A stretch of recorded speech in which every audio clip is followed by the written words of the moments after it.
c'est elle. Site à danger, le bar Vérita danger. Avec Christelle, la Rose, le Mpongo. On a bien la carte à l'aéroport, il y a États-Unis sur Bafoula. Site, c'est pas Bangobi. C'est bel et bien blanchard, mon sang, quand on a ma bête. Donc c'est elle, les mimi, c'est elle. Donc qui tabaqué, c'est elle, canon à site.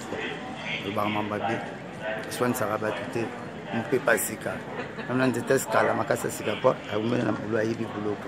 Christelle, la Rose, le Mpongo. On a des polémiques. Tu n'auras pas de question normale. Parce qu'on a l'aéroport. À San Francisco, en Californie. On a Kinshasa. On a Blanchard de Kita. C'est elle. C'est elle. Christelle, la Rose, le Mpongo. Site à danger. À l'équibine.